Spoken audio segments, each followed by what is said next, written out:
What's up, everybody? Mike Dokter here again with House Basketball. We are reading through Pound the Stone. Made video recordings of all of these. If you're watching for the first time, welcome. Thank you so much for watching. If you like what you are seeing, go back, watch the other videos.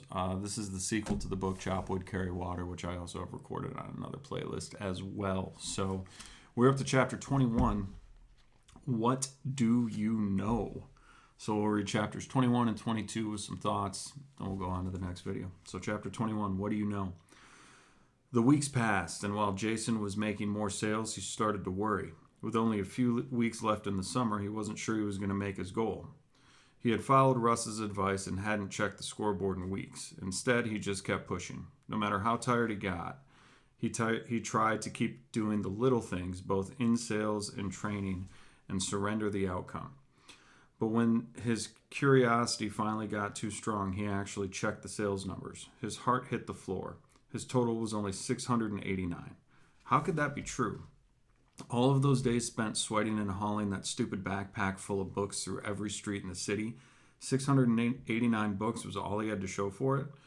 All he could think about was how stupid he was for listening to Russ. This whole time he could have been doing things his own way, not listening to some old street sweeper. And that night after dinner, he told him as much. I've tried everything you told me to do. None of it works. There's no way I'm going to make my numbers in just a couple weeks. Russ listened quietly. Trust the process, Jason. It's just that simple. No one achieved greatness and mastered their craft in one summer. Greatness? What do you know about greatness? You sweep streets for a living. You drive a Subaru. You sound like you're trying to live vicariously through me and the other kids that you've hosted, because you obviously blew your shot at greatness. He pushed back from the table, boiling. I'm over this, all of it. And he turned and stormed off to his room to pack his bag. As he madly threw clothes into the suitcase, Russ walked in.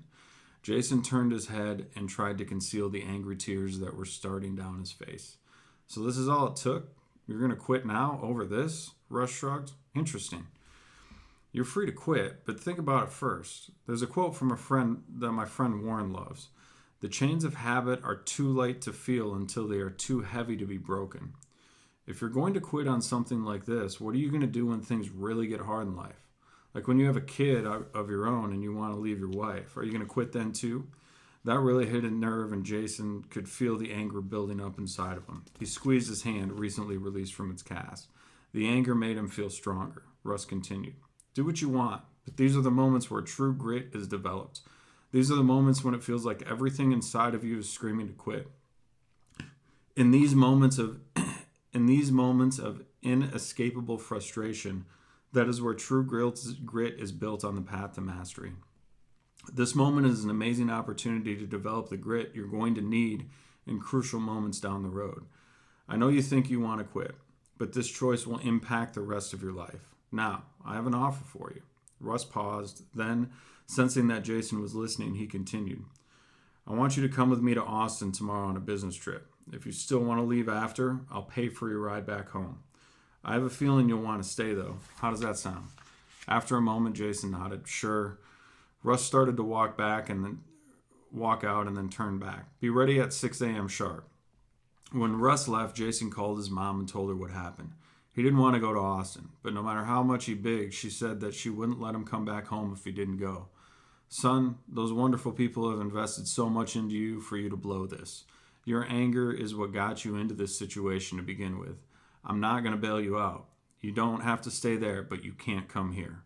That was that. Like it or not, Jason was going to Austin. All right.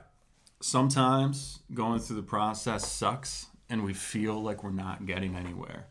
And sometimes when we actually check our progress, it's not where we want it to be, and we get extremely discouraged and incredibly frustrated, and we want to quit. And that is something that 100% everybody goes through. But really, ultimately, the point of that chapter is if you stay faithful with the little things, regardless of the results. And that's the whole point of this book, and honestly, the book beforehand. The results are not what you need to focus on. It's about focusing on the process of becoming great, of being disciplined in your craft, and becoming the best version of yourself, whatever that means. And sometimes that's not what the numbers show. Sometimes It is just simply continuing on even when you don't feel like it. It's still getting up at 5:30 in the morning to get a workout in, even when you don't feel like it, when that alarm rings and you're just like, gosh, this is the worst possible time to do it. Even when you're tired, you still do. Even when you're frustrated, you still do. Even when you're angry, you still give 100% of yourself to what you know is right. Not what you feel, but what you know is right. And that's hard for everybody. So don't feel like you're alone if you're in that situation, because that is hard for everybody. All right, chapter 22, Austin. The next morning, they hit the road early. Jason almost didn't recognize Russ. He looked like a different person in his cleanly pressed jeans, fresh pair of Nikes, and a blazer that seemed custom fit to his silhouette, perfectly draped over a black V-neck. For an old guy, he had style. When they finally got to Austin, they pulled up to what looked like a huge conference center. Austin welcomes SXSW was spelled out in huge block letters on a massive banner across the entrances. But instead of parking out front, they pulled around to the back gate where two huge security guards were checking vehicles. A blacked out Range Rover was in front of them and a brand new Bentley was behind them. Jason was certain they were in the wrong place. Sure enough, one of the guards just motioned for Russ to turn around. This is VIP parking. You'll need to park in one of the public lots. Unfazed, Russ handed the man his license, and Jason watched something strange happen. As soon as they read it, the guards exchanged glances and then apologized to Russ. "We're so sorry, sir. We didn't recognize you. Your detail will meet you up by the entrance." They waved the car through. Jason watched in amazement as the Subaru pulled to a stop in yet another secured area, where more security guards with earpieces were scrambling to help them out of the car. Jason couldn't figure it out. They were treating Russ like a king. Why?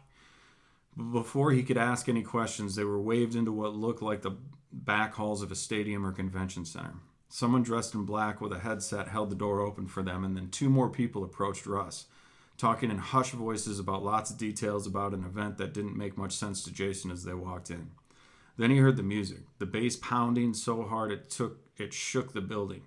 He quickly recognized the song, Monday to Monday by Saba, one of his favorite up-and-coming rappers. But he couldn't understand why he was hearing it. Then it hit him. They were backstage, lights flashing through from the stage, and he could hear the huge crowd on the other side of the curtain. Goosebumps flashed across his skin as the song ended, and applause roared from the crowd.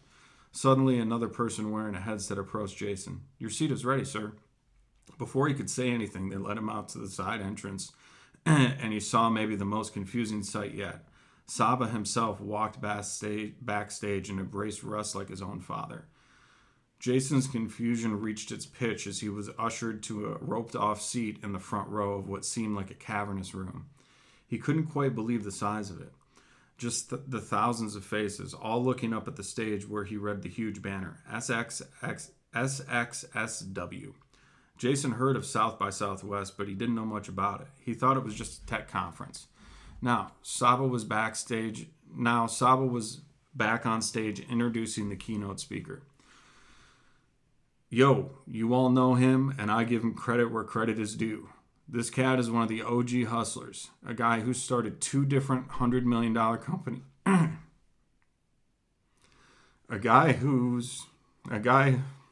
Sorry guys, I get choked up sometimes when I read this type of stuff. A guy who started two different $100 million companies, was an early investor in Facebook, Twitter, Snapchat, and Uber. And even though he's retired, he's still a mentor to some of the biggest names in the business. Give it up for my man, Russell Carter." The arena exploded with cheers, and Jason's mind froze as the speaker walked out. It was Russ. So here's the deal. I get choked up with this stuff because life has an interesting way of throwing curveballs at you. It has an interesting way of putting people in your path who you don't think are that important. And their appearances might not be all that they are. Their appearances might be a little bit different than what you think, and it may make you believe certain things about them. And although it's present in all of our lives, it's so utterly important not to judge a book by its cover, not to develop assumptions based on what you perceive to be important in life. Because what you perceive to be important in life not everybody agrees on.